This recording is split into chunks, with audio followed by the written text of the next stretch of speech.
나오미라고 하는 분이 계셨는데 남편은 엘리멜렉입니다. 이름은 참 좋아요. 나의 하나님 그런 뜻이에요. 엘리멜렉. 이 나오미라는 이름도 희락이에요. 이름대로는 잘 안 되는 것 같아. 엘리멜렉은 나의 하나님, 나오미는 희락, 기쁨. 부부가 만났어요. 그래서 베들레헴 땅에서 행복하게 살았어요. 아들 둘 낳고. 아들이 말년, 기디온. 자식 이름은 좀 잘못 진 것 같아요.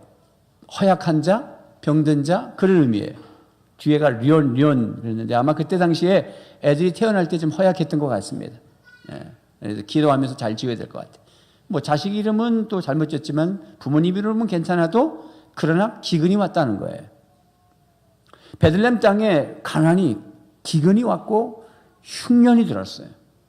그러니까 살기 위해서 아버지가 결정한 건 뭐냐면 집을 다 팔고 재산을 팔아서 좀 풍부한 땅으로 간다. 그게 모압 땅으로 간 거예요.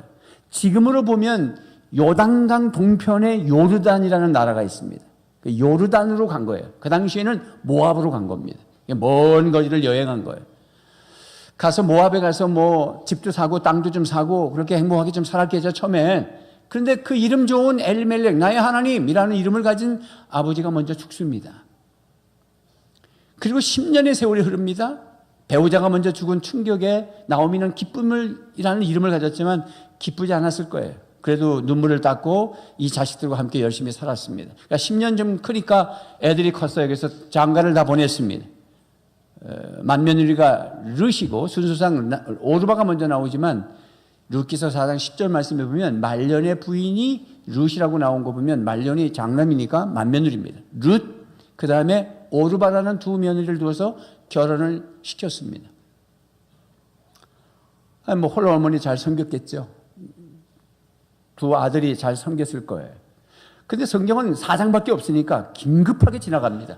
또 어떤 일이 일어났냐면 두 아들이 다 죽습니다. 말년과 기련이. 이건 무슨 이런 일이 일어났습니까? 그래서 주석가들이 그런 얘기를 해요. 왜 베들레헴이라는 말은 그 예수님이 등장한 나라예요. 거기 도시예요. 조그마한 도시거든요. 거기는 떡집이에요. 베들레헴이라는 작은 떡집 이런 뜻이에요. 예수님이 나중에 이제 2000년 세월이 흘러가면서 거기서 예수님이 등장하잖아요. 거기서 났거든요. 그러면 거기는 하나님의 성소고 하나님의 어떤 간섭함이 있었는데 조금 기근이 왔다고 그래서 모압이라는 이방 땅으로 그렇게 그냥 쉽게 이사 갔냐. 그래서 우리가 목표와 방향을 잘 잡아라 이런 얘기를 합니다. 우리가 뭐 이사 갈 수 있어요. 그러나 여러분 좀 기도하고 응답받고 이사 가셔야 됩니다. 이사하는 건 그렇게 쉬운 게 아니에요. 이거는 그냥 미신으로 이사 잘 가야 돼, 방향 잘 잡아야 돼, 집터 좋아야 돼 이런 얘기로 하는 게 아니에요. 우리가 살다 보면 우리 가정이 어려울 수 있어요. 그래도 믿음으로 잘 견디셔야 합니다. 여러분 지금 잘 견디고 계셔요. 그런데 쉽게 이사 가지 마세요. 이 장님이 어렵다고 쉽게 가지 마세요. 여기 베들레헴이에요. 애들이 맞다고 그러잖아요. 오늘 아주 뭐 그냥 울면서 감동을 받아가지고 괜찮아요. 애들은 너무 당황하지 마세요. 애들하고 예배 드리는 것도 축복이에요. 어쨌든 베들레헴을 떠나려고 하지 마세요. 어렵다고. 결국은 어려운 문제가 자꾸 생기잖아요. 방향을 잘못 잡은 거예요. 그래서 이게 나오미 입장에서는 이제 뭐 두 아들도 죽었고 이건 뭐 가슴이 뭉개지고 타버렸나 그러지 그렇게 표현하지. 이 자식이 부모보다 먼저 가는 거는 그거는 뭐 당해봐야 할 것 같아요. 우리 지금 지난 주간에 따님이 먼저 간 우리 함경자 권사님 본인도 몸이 안 좋으신데 외손주 외손녀를 남겨놓고 가버렸어요.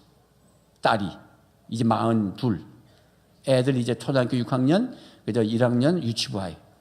당신도 이 어깨뼈 다 나가가지고 슬쩍 붙여놓은 거 가지고 애들 보고 있는데 그걸 누가 이해할 수 있어요? 그런 아픔을 이 나오미도 당한 거잖아요. 그래서 어느 날 자기가 이제 마음을 잡고 베들레헴 땅이 다시 회복이 됐다. 이제는 흉년이 이제 회복이 돼서 풍년이 오고 살만하다. 그렇게 하니까 고향으로 가고 싶은 거예요. 진작 돌아왔어야 되는 겁니다, 사실은. 하나님의 집입니다. 돌아오려고 할 때 두 며느리가 마음에 아프겠죠. 눈에 밟히겠죠. 그래서 두 며느리를 앉혀놓고 얘기를 했습니다. 이 애미는 간다. 너희들은 여기가 고향이고 너희 부모가 여기 있고 너희들이 섬겼던 신이 여기 있다. 그러니까 여기서 그냥 제가 하거라. 그럴 때 처음에는 아니에요, 어머니 그러실 수 없어요, 우리 갈 거예요 라고 이 오르바와 룻이 다 같이 그렇게 얘기하다가 시어머니가 너무 강곡하게 얘기하니까 오르바가 그러면 어머니 죄송해요 그리고 가버렸어요. 누가 남았어? 누가 남았어요? 룻이라는 여자. 이게 되는 겁니다. 룻의 여자는 이방 여자입니다.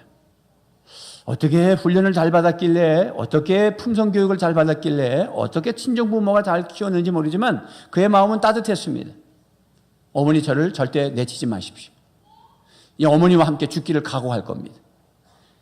어머니 고향이 나의 고향이고, 어머니의 죽음은 나의 죽음이고, 어머님의 백성은 나의 백성이고, 어머님의 하나님은 나의 하나님입니다. 내가 죽어서 어머님을 떠나는 것 외에 어머님을 버린다면 우리 하나님 앞에 내가 저주를 받고 더 받아야 마땅합니다. 그렇게 하면서 붙쫓았다라는 표현을 했습니다. 1장 14절 말씀에 그들이 소리를 높여 다시 울더니 오르바는 그의 시어머니에게 입맞추되 룻은 그를 붙쫓았더라. 오르바는 입맞추고 가버렸지만 룻은 붙쫓았다라는 히브리 단어는 뼈와 살이 붙어있다 그런 뜻입니다. 그러니까 며느리가 좀 진정성을 가지고 그냥 한 몸으로 어머니를 모시겠다고 결단한 거죠. 이런 아름다운 효성이 나중에는 구속사가 이루어지고 예수님이 등장하는 거예요. 그러니까 어떻게 보면 한 레위인 남자와 한 레위인 여자, 한 유대의 그 정통성이 된 부부가 만나서 오벳을 낳고 이새를 낳고 다윗의 왕이 등장하는 게 아니구나. 모함 여자라고 하는 족보를 따져보면 멀리도 아니야. 증조 할머니가 이방 여자였어. 거기서 다윗이 등장하고 예수님이 등장하는 거야. 다윗의 계보에서. 하나님이 하시는 거예요. 여러분, 우리가 집안 좋다고 예수 믿는 거 아니에요. 많이 배웠다고 예수 믿는 게 아니라 하나님이 우리를 긍휼히 여기셔서 예수 믿도록 해서 하나님의 계보에 앉히셔 놓으셨어요. 하나님의 나라를 상속해 주셔서 할렐루야. 우리는 감사하셔야 되는 거예요. 너무 감사한 거예요. 인생 짧아요. 가는 거 순서 없어요. 한 주간에 뭐 그냥 제가 정신없이 이 한 주간은 막 진짜 목회하면서 정말 나의 마음이 너무 아팠어. 인생은 잠깐이고 짧고 어떻게 우리에게 이루어질지 아무도 모릅니다. 그러면서도 내가 예수 믿고 구원받았다는 거, 그게 얼마나 감사한지. 하나님이 개입하신다. 룻을 통해서 역사하신다. 그래서 첫째는 그 룻을 보면 첫째는 부모님의 마음을 헤아리는 것이 효성이구나. 뭐가 효성이다? 어때? 어르신들 아멘입니까? 이 아멘이 왜 줄어들어? 이게 돈이 최고지 뭘 헤아리는 말이야. 그렇지 않던데 저도 뭐 60 중반입니다. 할아버지입니다. 부모님의 마음을 헤아릴 줄 아는 자식이 기쁨이 되고 이쁘고 다 주고 싶고 그런 거예요. 부모 마음을 헤아릴 줄 모르는 그런 자식은 그건 불효자예요. 부모 마음을 헤아렸다는 건 뭐예요? 어머니가 홀로 됐잖아요. 큰 모압이라는 땅에 와서 고생하시고 남편 먼저 가고 두 아들 다 가고 동서는 오르바는 떠나버렸고 이제 엄마 혼자 간다고 딱 돌이켜 쓰는데 이 룻이 이건 그럴 수 없다. 막 쫓아가면서 어머니 하나님은 우리 하나님이 될 거예요. 어머니 백성이 우리 백성이 될 것이고 어머니 고향은 나의 고향이에요. 그러니까 이 집에 내가 시집 왔으니 나는 이 집의 며느리고 이 집의 자식이고 그 정체성이 분명한 거예요. 요즘은 뭐 자식도 나놓고 도망가는 시대니까. 그러나 그거는 모델이 될 수 없어. 그건 사악한 현장이야. 우리는 잘하는 게 모델이 돼야 된다. 헤아렸어요. 이거는 아니다. 이게 내가 떠나면 우리 어머니는 어떻게 되는 거냐. 그래서 가겠습니다, 어머니. 그래서 16절, 17절을 우리 한번 다시 읽어봐요. 시작. 룻이 이르되 내게 어머니를 떠나며 어머니를 따르지 말고 돌아가라 강권하지 마옵소서. 어머니께서 가시는 곳에 나도 가고 어머니께서 머무시는 곳에서 나도 머물겠나이다. 어머니의 백성이 나의 백성이 되고 어머니의 하나님이 나의 하나님이 되시리니 어머니께서 죽으시는 곳에서 나도 죽어 거기 묻힐 것이라. 만일 내가 죽는 일 외에 어머니를 떠나면 여호와께서 내게 벌을 내리시고 더 내리시기를 원하나이다 하는지라. 아멘.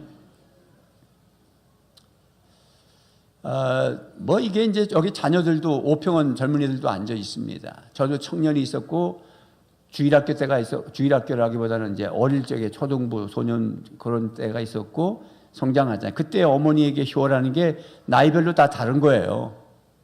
그냥 초등학교 때 효는 그냥 색종이에다가 뭐 이렇게 이거 꽃 만들어서 그냥 붙여주고 글자도 어머님 뭐 사랑해요 해도 그게 효예요. 그래서 엄마 아빠들이 다 큰 애들이 달아준 것보다 막둥이가 학교에서 만든 그 종이로 만든 걸 일부러 달지요. 흐뭇해서. 그러나 그 나이마다 다 효가 달라요. 우리 청년들 앉아있지만 여러분의 효는 뭐 돈 많이 벌어서 뭐 어떻게 하고 그런 효가 아니라 그냥 어머니하고 아버지하고 같이 있어주는 것만도 효예요. 자주 들어오고 헤아리는 거예요. 요즘은 가족 만나기가 어렵잖아요. 괜찮다 그래도 괜찮은 게 아니라니까. 우리 엄마는 맨날 뼈다귀만 먹어도 괜찮은 줄 알았다. 머리 대가리만 좋아하신다. 우리 어머니는.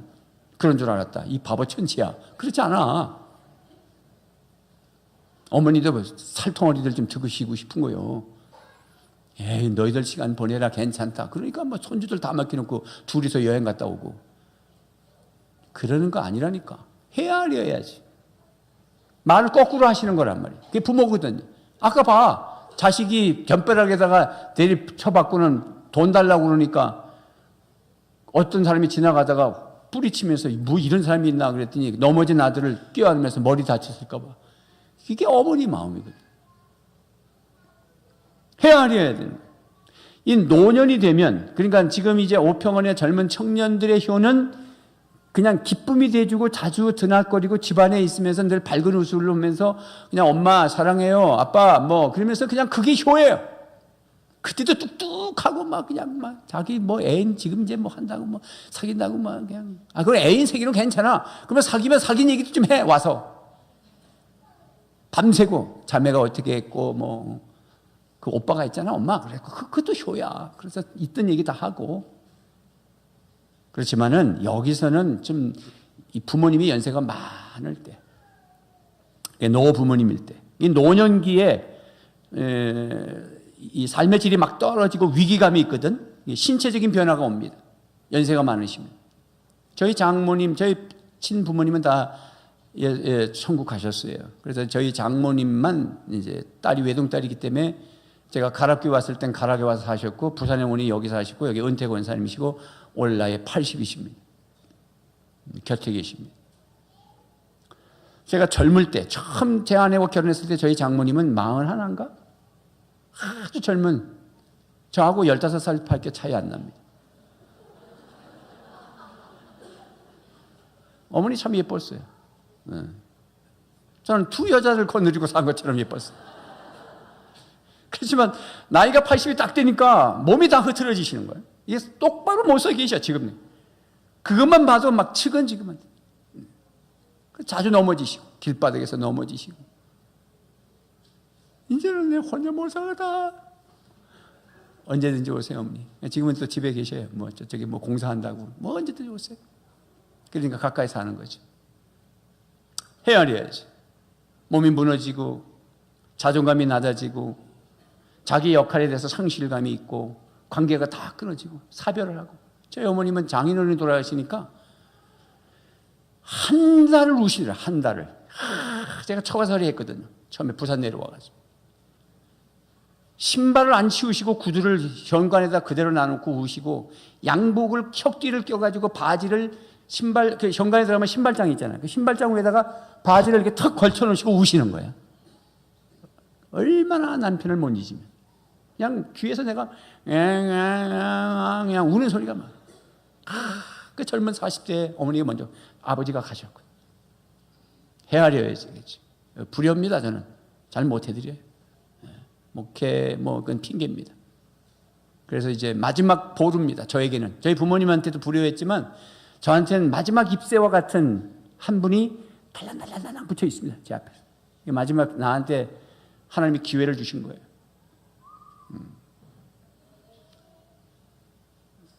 헤아려야지. 존엄성도 상실되고 소외감, 고독감. 오늘날 고독사감 늘어나고 5년 동안에 8천 명 이상이 고독사. 그러니까 돌아가신 지 1, 2년이 돼도 집에 누가 안 찾아가지고 그냥 다 부패된 그런 일들이 8천 명이나 8천. 점점 늘어난다는 이런 시대에 우리가 살고 있습니다. 그러니까 자식들이 할 수 있는 일은 크게 무슨 돈 벌어서 그게 아니야. 내가 늙어보니까 그런 게 중요한 게 아니야. 말 한마디, 관심 갖고. 몸은 어떠세요, 어머니? 어머니 어떠세요? 이런 거, 이거 헤아리는 거, 마음을 헤아리는 거. 감기는 나셨어요? 기침을 왜 하세요? 그 기침이 좀 깊어 보이는데요. 병원에 가셔야죠. 그 헤아리는 거예요. 또 다른 것도 없어요. 그게 사람 사는 거예요. 이 룻은 그렇게 했어요. 이건 내가 떠나면 안 된다는 생각한 거예요. 같이 지금 이제 부모님들하고 자식이 지금 같이 사는 아주 연세가 많은 분들도 모시고 있는 경우도 있지만 지금 그냥 한 40, 50대 되는 부모들이 자녀들하고 같이 있잖아요. 이때 우리 자녀들 지금부터 사실은 잘 키워야 됩니다. 그래서 제가 밥상머리 하세요, 가정 예배 드리세요, 식탁 예배 드리세요, 이거 시키는 대로 하셔야 됩니다. 나중에 다 크고 나서는 안 돼요. 이미 늦었어요. 가장 좋을 때가 이제 갓난아기 안고 있을 때부터 시작하는 겁니다. 요즘에는 고독해가지고 부모님들이 개를 키우시는 거야. 이 반려견. 그래서 반려견은 7살이면 70세래. 반려견의 나이가. 근데 부모님들은 한번 반려견 키우면 안 바꿔. 왜냐면 정이 들었으니까. 같이 늙어가는 거야. 그놈은 5살이고 50세고 나는 70세고. 그러면 7살이면 지 70세고 지도 관절염 걸려가지고 쩔쭉거려. 반려견도. 또 눈물이 나가지고 지 흘고. 그래서 또 그러면 그 노부모님들이 키웠던 반려견을 장례 지내는 업이 있어. 제가 이게 보니까. 우리 그런 시대에 살고 있어요. 자식을 놔놓고 반려견에게 격려받고 싶어서 반려견이란 말을 하는 거예요. 이건 비극이지. 세상은 어떻게 됐는지 모르지만 기독교는 그렇게 하면 안 된다. 그래서 대화가 필요하고 식사도 같이 하고 그렇게 일부러 만드셔야 돼. 우리 어르신들이 이제 자녀들을 좀 불러드리고 같이 식사도 하시고 또 거꾸로 자녀들은 부모님을 모시고 가정 예배를 드리고 부모님이 믿지 않는다. 예를 들어서 이건 부모님이 믿고 자식이 믿는 거는 조금 문제가 덜 복잡합니다. 근데 부모님이 믿지 않는데 연세가 많으시다. 며느리 입장에서는 예수를 믿는다. 그리고 시부모, 이 시자만 들여도 싫다. 이해가 갑니다. 그거 묘한 거예요. 그것도 답이 없어요. 그렇게 싫다는데 어떻게 하겠어? 나중에 시금치도 싫고, 시계도 싫고, 시자만 들어가면, 싫고. 같은 공간에서 숨 쉬는 것도 스트레스를 받는 거예요. 이해가 간다. 이해가 가요. 싫은 거 어쩌겠어요? 그래서 지금은 부모들이, 저희 부부가 늘 대화가 뭐냐면, 끝까지 당신하고 나하고 오래 살아야 된다. 자식들한테는 영향을 미치면 안 된다. 이런 얘기를 많이 합니다. 지금 우리 제가 아직 건강하잖아요. 우리 자식들 곁에 살잖아요. 우리 자식 집에서 내가 한 번도 잔 적이 없고, 어떤 자식 집에는 내가 밥 한 번 얻어 먹은 적도 없어. 내가 다 까발릴 거다, 오늘 내가.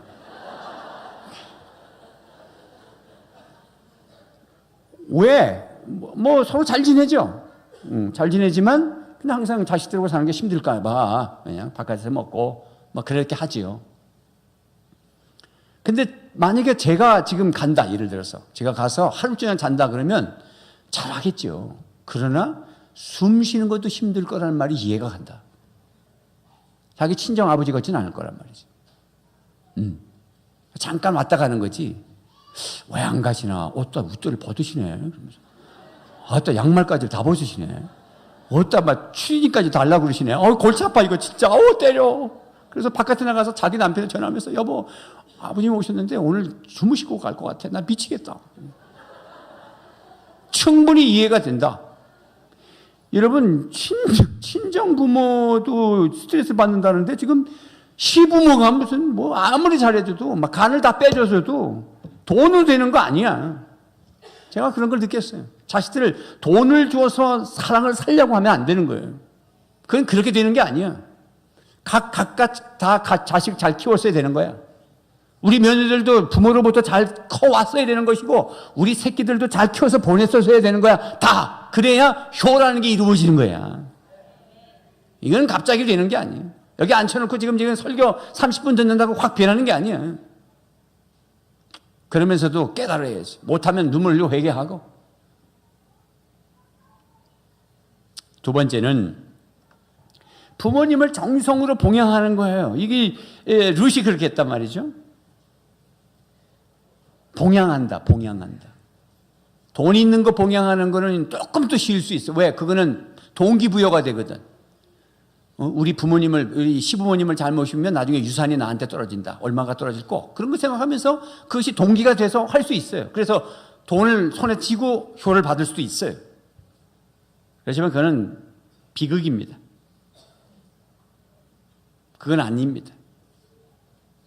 당신이 돈 가지고 자식을 컨트롤할 거라고 생각하시면 큰일 납니다. 그렇게 키워놓으면 자식이 돈이 있으면 그러면 난 부모 돈 필요 없기 때문에 안 갈 거 아니에요. 그렇게 키우면 안 되는 거예요.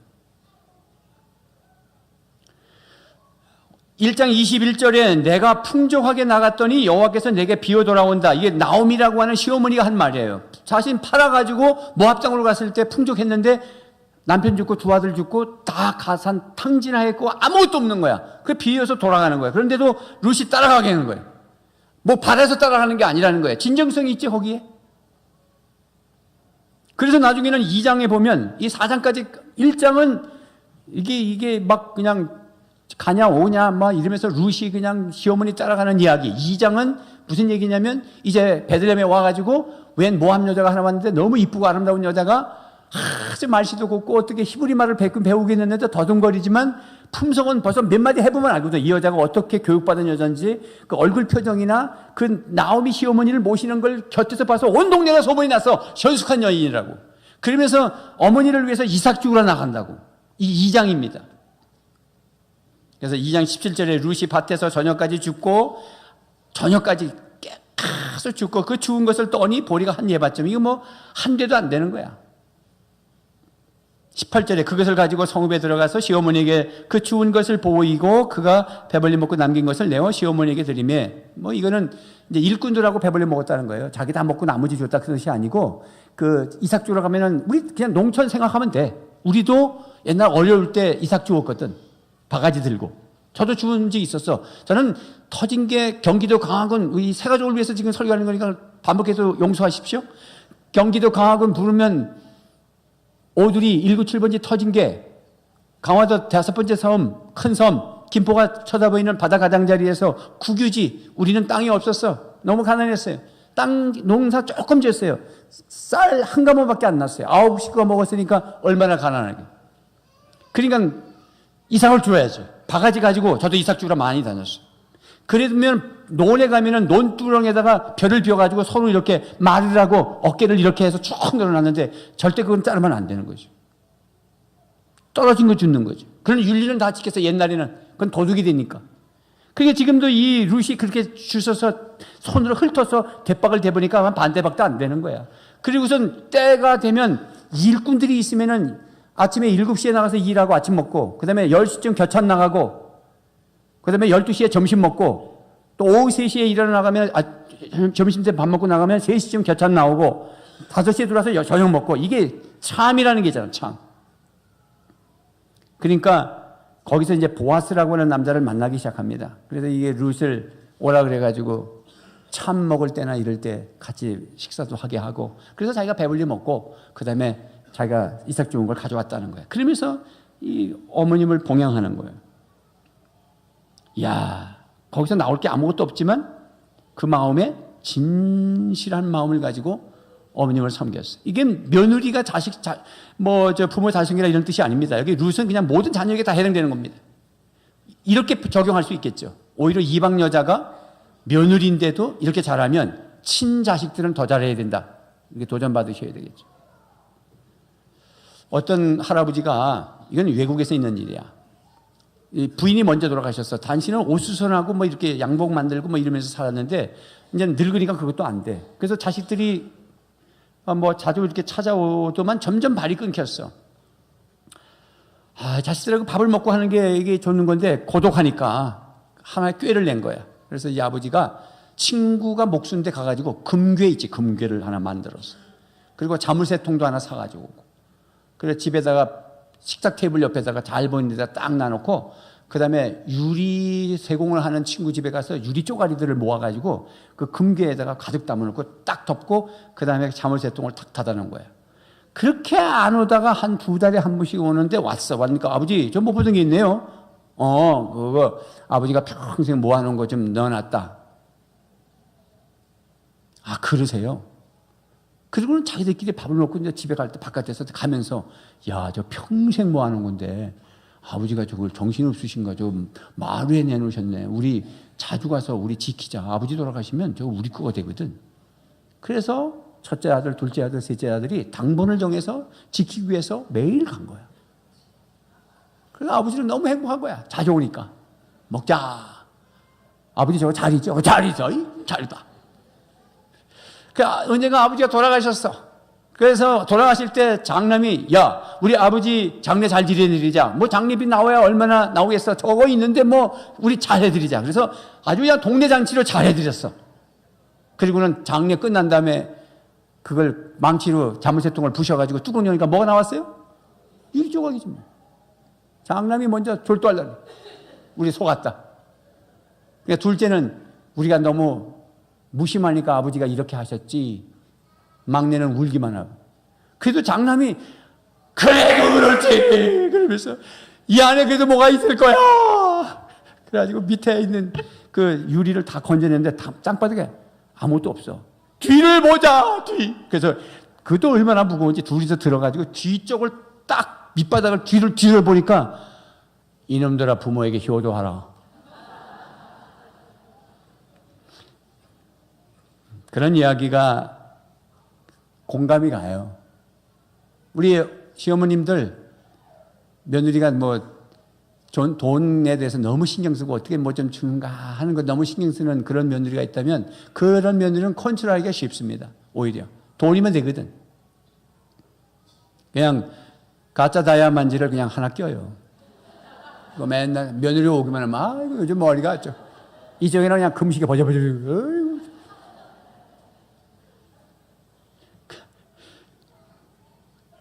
그리고 뭐 어디에 뭐 있다 그러고, 요즘 땅값이 올라가지고 뭐 집불 아무것도 없어도 있다고 그래. 숨기는 게 있다고 그러고. 그게 올라가지고 하면 10억이 되는가? 또 그래. 비참한 거예요. 부모님의 노후를 책임져 주면서 그렇게 봉양하는 거죠. 사실은 연세가 많으시면 이제 자식의 손길이 필요한 거죠. 그래도 이렇게 어머니가 머무시는 곳에 내가 머물겠습니다. 그렇게 얘기하는 이 여성 룻의 품성은 참 친정에서 교육 잘 받은 거예요. 이게 하루 이틀의 품성이 되는 건 아니에요. 그렇죠? 그래서 잘 교육받는 거예요. 여러분 지금도 우리 자녀들 잘 교육시켜서 시집 보내고 잘 교육해서 또 장가 보내야 되는 거야. 그리고 가끔 또 바른 말도 하고. 그렇게 하면 못 써. 장인 장모한테 그렇게 하면 못 써. 시집 부모한테 그렇게 하면 안 된다. 가르쳐야 되는 겁니다. 그렇게 했니? 나한테 인사하러 왔다. 예를 들어서 저 같으면 뭐 어버이날이라서 친정에는 먼저 갔었냐? 물어야지. 그렇게 해서 가르쳐야지. 레위기서 19장 32절, 너는 샘머리 앞에 일어서라. 노인의 얼굴을 공경해라. 네 하나님을 경외하라. 나 여호와니라. 하나님과 노인을 같이 경외하라고 그랬어요. 잠언서 23장 22절에 너를 낳은 아비에게 청종하고 네 늙은 어미를 경히 여기지 말지니라. 경솔하게 대하지 말고. 어쨌든 헤아려서 노후가 편안하도록 자꾸 신경 쓰고. 우리 예수님도 당신이 십자가 지실 때 당신의 어머니 마리아를 제자 요한에게 맡긴다고. 사실은 그 어머니한테는 자식이 있어요. 야고보, 요셉, 시몬, 유다, 이 친자들이 있습니다. 그런데 그들은 아직 예수 믿지 않았어. 그러니까 제자인 요한에게 맡깁니다. 바울이 디모데를 자식으로 봤던 것처럼 영적 자녀들이 맡겨지는 거예요. 그래서 사도 요한은 오래 살았어. 다른 제자들은 다 순교했는데 그런 걸 보면 요한은 오래 살게 하신 것 같아, 하나님께서. 마리아를 잘 섬기도록 봉양하는 거예요. 그러면서 우리가 본받아야 됩니다. 그래도 요즘은 요양병원이라는 게 있어가지고 이게 음양입니다. 즉 빛과 어둠이 있어요. 자식이 없는 사람들 입장에서는 요양병원이 있다는 게 다행이고요. 또 자식이 멀쩡하게 있는데 요양병원이 있어가지고 현대판 고려장이 되기도 하고요. 이게 명함이 있습니다. 그래도 사실은 장점이 많다고 생각합니다. 그래도 장점이 많다. 이 시대에 자식이 끝까지 안 살피면 갈 데가 없는데 요양병원이라도 있으니 다행이지. 거기다가 어려우면 국가로 지원을 받잖아요. 다행이죠. 저희 큰형님 얘기 가끔 하는데 제 아내는 절대 그런 얘기 하지 마세요. 늘. 왜냐하면 큰형이 저를 키웠는데 이제 큰형이 80세가 넘었습니다. 요양병원에 누워 계셔요. 큰형님의 자식들이 잘 못해요. 마지막에 요양병원에 계신다. 내가 보는 큰형, 네 번째 아들내서 막내로서 저희 부모님이 계셨을 때 큰형님이 자기 역할을 다 못했어요. 큰형이 다 해야 되는 건 아니에요. 저도 했어야 되는 거예요. 제가 해야 할 그 나이에는 이제 전도사로 농촌에 있을 때입니다. 그래서 아버님은 돌아가셨고 어머님 때문에 문제가 많아서 형제지간에 싸우기도 하고 큰형이 나만 자식이냐 너희들도 어머니 모셔라 그러고. 그래서 어머님을 내가 업고 가락에 농촌에 목회할 때 그때 가장 힘들 때지만은 농촌에 내가 모시고 왔습니다. 자식들 놀이는 해야 되니까. 영등포에서 어머님을 업고 기차에 오를 때 많은 사람이 지나가면서 효자다. 누구세요? 어머니예요. 효자다. 제 마음에는 무너지는 것 같아요. 효자가 아니거든요. 겉모습은 효자 같죠. 눈물 흘리면서 어머님을 모시고 내려오는 거예요. 그 어머님이 젊었을 때 농촌에 터진게에서 어렵게 살 때 우리 형제들은 동네에서 다 그랬습니다. 어떻게 그렇게 형제들 간에 우애가 넘치고 이 집에 오면 웃음이 잦아들지 않는다. 이런 얘기를 했어요. 어쨌든 그렇게 부모에게 잘하냐. 그때 부모에게 잘하는 게 아니라 노후에 잘해야 된다. 교통사고 나셔가지고 무릎을 꿇을 수 없는 그런 어머니. 농촌에 왔지만 바깥에 그냥 옛날 그 화장실이 바깥에 거기서 화장실을 쓰셔야 되고 용왕을 갖다 대니까 절대 며느리 앞에서는 안 되겠다 그러고 한 달을 계시는데 못 계시는 거예요. 제가 거꾸로 입장해도 진짜 힘드셨을 거예요. 불편하잖아요. 한 달 뒤에 다시 올라간다 그러는데 올라가면 형이 오셨어요 어머니? 동생 보냈나? 그게 아니거든요. 싸워서 내려왔잖아요. 야, 지금은 요양병원이 있으면 그게 효자 노릇합니다. 그러면 제가 가까이 모셨을 거예요. 요양병원에 넣어놓고 드나들었을 거예요. 그게 불편하시다면. 그때 그게 없었어요. 그래도 방법이 없으니까 어머니가 옛날 엄마들은 왜 그렇게 장남을 싸고 돌아요? 그렇게 못해줘도 장남이야. 막내는 안중에도 없어요. 왜 그래요? 여러분 회개하셔야 돼. 지금도 우리 장남이 있지만 제 아내가 장남한테 조금 편애하는 것 같으면 내가 화를 막 냅니다. 난 그런 트라우마가 있어가지고. 대단한 사랑을 주는 건 아닌데 조금 관심 가지면 아주 화가 납니다. 지금 당신을 버린지도 몰라. 장남한테 올라가. 아이고 참 기가 찼어. 그러다가 돌아가셨으니까 효 설교할 자격이 없습니다. 그래서 제가 저희 장모님이 옆에 계신 게 마지막 보루에 나한테 한 숙제. 섬겨. 그때 섬길 게 필요한데 요양병원이라도 있으니. 그 요양병원을 모시고 나면 자주 찾아뵈야 돼. 매일 찾아뵈야 돼. 그럴 때는 잘하는 자식 같으면 요양병원에다 모시고 와서 자기 부인이 잘 섬길 수 없다. 집에서는 안 된다 그러면 그럼 요양병원에 모시고 와서 아침에 출근하고 퇴근할 때는 요양병원을 거쳐서 다시 오셔야 돼. 그 정도 해야 돼. 그러면 그게 효자야. 그렇지 않고 집어넣어놓고 일주일이나 한 번 갔다 말까, 한 달이나 한 번 가면 그건 불효자야. 매일.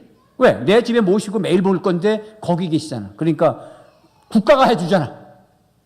그러니까 돈은 물론 내지만 그런 손길이라도 있으니 다행이잖아. 요양보호사도 오고 말이야. 세 번째는 부모님의 신앙을 이어가는 것이 효성이에요. 1장 15절 말씀에 나오미가 또 이르되 보라 네 동서는 그의 백성과 그의 신들에게로 돌아가라니 너도 너의 동서를 따라 돌아가라. 그의 신들에게로 그랬더니 16절에 룻은 뭐라 그래요? 어머니 하나님이 나의 하나님이 된다. 야, 이때 그 어머니의 마음이 얼마나 기뻤을까. 응? 그리고 오르반 갔지만 룻이 어머니 하나님이 나의 하나님입니다. 부모 입장에서 조금 전에도 2부 예배 끝나고 나니까 한 분이 등록을 하셨어요. 여자분이 등록하셨는데 이제 아주 완전 생자백인데 어머님은 대구에서 순복음교회 다니시고 기도하는 어머니셨어. 그래서 지난주에도 우리 교회를 와서 교회 나가라 그래서 와서 앉혀놨고 그리고 이제 오늘은 자기 스스로가 등록을 했어. 그러면서 어머니가 내가 등록한다니까 너무 기뻐하셨어. 목사님 말씀처럼 그게 효죠 뭐 그러시더라고. 그러면요 그 어머니가 얼마나 기뻐하겠어요. 신앙이 전수되고 내 자식이 예수 믿는다는 것조차 그것도 효야. 신앙생활 잘하는 게 효라고. 애들하고 예배를 드리고 가정 예배를 드리고 막 저도 끊임없이 그겁니다. 뭐 지금 우리 자녀들에게 뭐 다른 거 기대하지 않습니다. 신앙생활 잘하는 걸 기대합니다. 그래서 가정 예배 보고서를 봉투에다가 꼭 내거라. 기도 제목을 써서 내거라.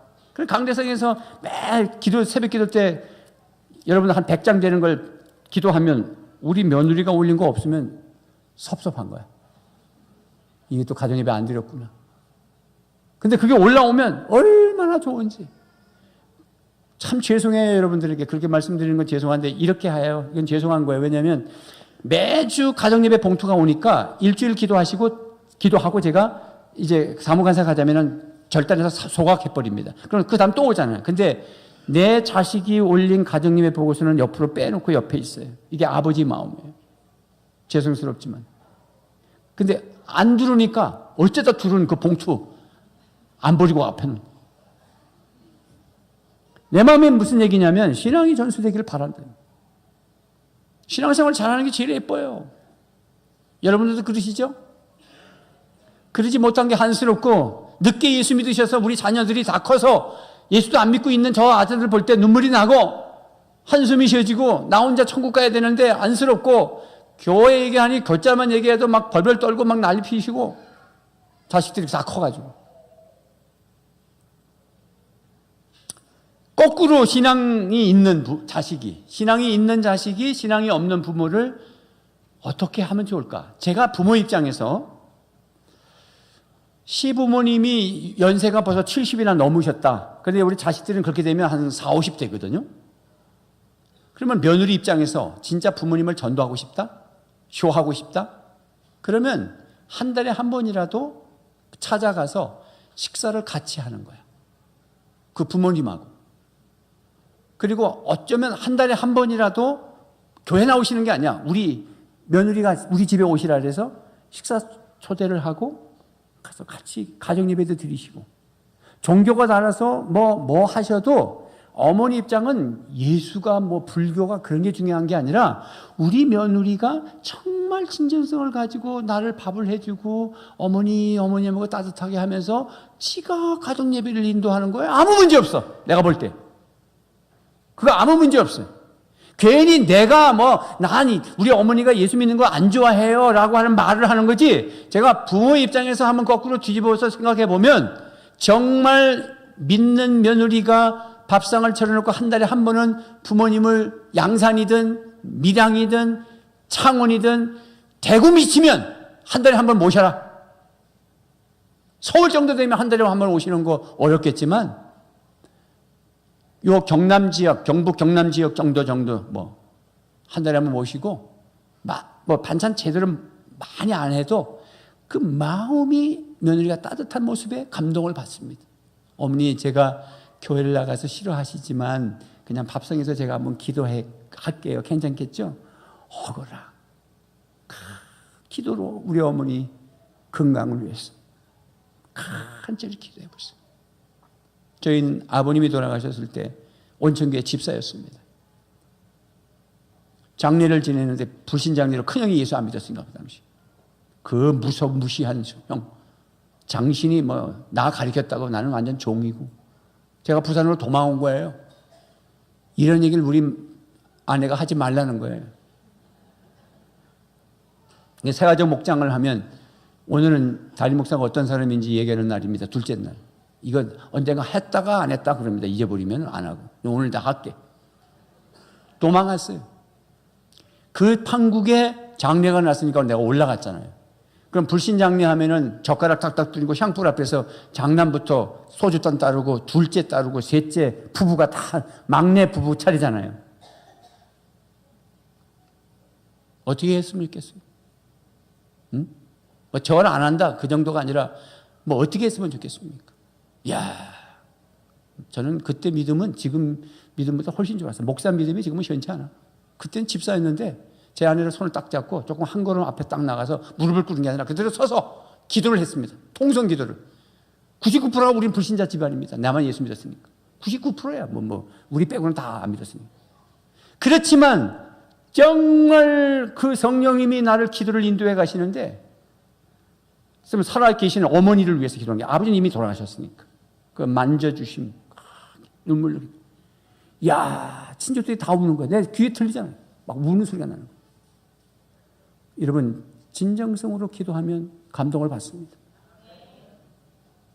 부모님에게 신앙을 부모가 전수하기도 하지만 부모님이 안 믿을 때 자식의 입장에서는 부모님에게 신앙을 전수해 드리는데 예수 얘기하지 말고 정말 따뜻하게 식사라도 초대하여서 정기적으로 그렇게 외식도 좋고 그러면서 진정성을 가지고 기도해 보십시오. 네 번째는 부모님께 순종하는 것이 효입니다. 룻은 순종했어요. 3장으로 가면 이제 이 시어머니 나오미가 룻을 짝을 맺혀주기를 원하고 있어요. 이렇게 표현하면 되죠. 요즘 현대말로. 며느리를 계속 자기 품에 가지고 있는 게 아니라 다른 남자를 만나게 해서 재혼을 해서 가정을 하나 만들고 싶으신 것이 어머니 입장이에요. 나오미 입장이에요. 그러니까 동네에 유력한 남자를 찾는데 그중에 집안의 혈육이 피가 흐르는 남자 중에 하나. 왜 그러냐면 이게 그 대물림이라는 것이 있는데 기업 물음 이런 게 그 당시에 문화가 있었어요. 그래서 이제 베들레헴 땅에서 나아갈 때 다 팔고 갔잖아. 돌아올 때 빈털터리가 데리고 왔는데 그 옛날에 팔았던 땅을 되찾는 방법이 세 가지가 있어. 자기가 돈 벌어서 와서 되찾는 방법. 우리 같으면 현대 문화는 돈 벌어 와도 내가 땅을 다시 주세요. 그러면 저쪽에서 어린도 없죠. 건물도 지었고 이러면 말도 안 되는 거예요. 근데 유대법에는 내가 돈 벌어 와서 달라면 주게 돼 있습니다. 두 번째는 내가 못 받을 수 있는 형편이 안 되면 유력한 내 가문의 혈육을 내 딸이나 며느리하고 결혼을 시켜서 그 사람이 기업을 물어주면 그게 내 것이 돼요. 그런 사람도 없다. 예를 들어서 그러면 저 땅을 언제 찾냐? 50년이 되면 나한테 다시 오게 돼 있어. 그것을 희년이라고 그러는 거예요. 야, 하나님이 하시는 방법이에요. 7일은 안식일, 7년은 안식년, 7년이 지나면 77이 49, 50년 되는 희년이라고 그래. 그래서 모든 노예가 풀어나고 모든 땅이 원지으로 돌아가게 돼 있어. 하나님의 나라 구속사를 위해서 역사하시는 하나님. 그래서 이제 나오미가 자기는 능력이 없으니까 보아스라고 하는 부자가 있는데 당신의 기업물을 친족 중에 한 사람이야. 그래서 그 며느리를 어느 날 앉혀놓고 며느라 애미를 좋아하고 나를 섬겨서 고마운데 이제는 너도 출가하고 네 가정도 가져. 그리고 너도 자식 나면 그거는 내 혈육의 피가 되고 흘러가는 거니까 애미도 좋고 내가 시키는 대로 할 수 있겠니? 예, 어머니. 보아스라는 사람을 알지? 너 이삭 죽어서 알 거야. 그 우리 친족 중에 유력한 자고 부자고 인품도 돼 있고 신앙도 있고. 오늘 타작마당에서 타작을 한다. 이 타작마당에 타작을 하면 그날은 축제 기간이에요. 포도주를 먹고 막 옛날 우리도 다 농사 질 때 가을에 부잣집들은 타작할 때 막걸리 잔치 하죠. 풍악을 울리고 막 그래요. 우리는 그런 것도 못 해봤지만.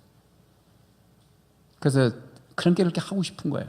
이 벼 이렇게 그때 당시 지금은 기계로 탈곡을 하가 논에서 그냥 트랙터가 지나가면 싹 비면서 벼가 싹싹싹 털어져서 아예 막 가마통에 탁탁 담아지지만 옛날에는 나수를 다 해서 묶어서 말려서 그다음에 노가리를 싸서 올렸다가 어느 때가 되면 말랐다 싶으면 배롱 아시죠? 이거 발로 누르면 소리가 그래. 내가 어릴 적에 터진 게 6학년 때밖에 안 살았어. 터진 게 해서 13살까지 살았지만 엄청난 경험을 한 거야. 그걸 그렇게 하고 싶어서 집무실 붙잡고. 그래서 동네 사람들이 저를 참 사랑한 것 같아. 내가 뭘 하겠다면 다 해줬어. 아니 해봐라. 저는 우리 집엔 가난하니까 소가 없어. 나는 소를 그렇게 먹이고 싶은 거야. 그래서 윗마을에 가서 아저씨 다녀왔냐? 아저씨 집에 소 먹이면 안 돼요? 좋지. 그래서 소를 먹인 거야. 남의 집 소. 소를 먹여서 배가 뚱뚱하게 뒷모습에서 봤을 때 양쪽 배가 구리가 뚱뚱해야 다 먹은 거야. 예, 알겠습니다. 동네 아저씨들이 나를 기특하게 봐준 것 같아. 그래서 이게 배롱 이거 하는 거거든요. 그거 하면 이게 너무 많이 누르면 이게 집이 막 넘어가 버려. 이게 발로도 하는 거니까. 그리고 막 잔치를 하고 하는 거거든. 그러니까 보아스도 그렇게 타작을 하고 포도주에 취했을 때 집에 못 돌아오고 거기서 잠을 잘 거다. 그러니까 며느라 너도 옷을 깨끗하게 목욕하고 향수 좀 뿌리고 해가지고 그 보아스라는 남자가 잠들었을 때 그 발치에 가서 누워라. 이야, 이건 지금에 있을 수 없는 일입니다. 그 당시도 마이크가 놀라서 안 나오려고 해요. 그 당시에도 이게 보아스가 준비된 사람이 아니면 이건 이 세상 말로 뭐 아니면 도다. 모험을 한 거예요. 여자 겁탈하고 버려버리면 끝나는 거고 또 소리 지르고 소문 내버리면 끝나는 거예요. 이게 모험. 그동안 관찰을 많이 한 거지. 보아스라는 사람은 그럴 사람이 아니라. 그래서 발치에 눕게 합니다. 그게 3장이라고. 놀래서 일어나보니까 현숙한 그 여인 루시 누워 있잖아요. 그래서 기업 물을 자로 그렇게 왔다 하고 그러니까 받아주잖아. 여인이여, 당신은 동네에 소문난 현숙한 여인입니다. 어찌 나를 선택했소? 고맙소. 아주 아리따우고 젊거든. 이 보아스는 나이가 좀 들었어. 젊은이도 선택하지 않고 어떻게 나를 선택했나? 그러면서 고마워해요. 그러면서 기업 물을 자가 우리 집안에 나보다 더 가까운 사람 한 사람 더 있다. 남자가. 그래서 내일 내가 그 사람한테 물어서 그 사람이 안 한다 그러면 내가 할게. 그 말이야. 야, 이 성경도 재밌어. 드라마틱해. 근데 그 남자가 한다 그러면 골치 아픈 거야. 그 남자는 이렇게 생겼는데. 가난하고. 그러면 안 되잖아요. 여자만 얻어가고. 새끼는 날 수 있다. 이것도 기업 물르는 게 되거든. 땅을 안 사와도. 그런데 그렇게 물어보니까 그쪽 남자가 나는 돈도 없고 안 하겠습니다. 그렇게 하죠. 자, 그럴 때 어쨌든 간에 그렇게 보내는데 루키서 3장 5절에 루시 시어머니에게 이르되 어머니의 말씀대로 내가 다 행하리이다. 이게 루키서 3장이거든. 그런 작업을 하는. 루키서 3장 6절에 그가 타작마당으로 내려가서 시어머니의 명령대로 다 하니라. 순종의 효도예요. 그래서 에베소 6장 1절에 자녀들아 주 안에서 너희 부모에게 순종하라. 이것이 옳으니라. 골로새 3장 20절에 자녀들아 모든 일에 부모에게 순종하라. 이는 주 안에서 기쁘게 하는 것이니라. 순종하십시오. 특히 신앙의 부모님들이 권면한 거 순종하셔야 되지. 신앙의 대물림이 이루어지는 거니까. 뭐 불신 부모님이라도 자식 다 잘 되기를 원하잖아요. 그런 거니까 일단 부모님이 말하는 거를 순종한다는 마음의 자세를 가지셔야 돼. 그러니까 순종이 안 되고 이건 좀 엉뚱한 거다 그러면 공경하는 마음을 가지고 잘 말씀드려서 거절할 줄도 알아야지 그냥 거절하는 거는 가슴에 못을 박는 거예요.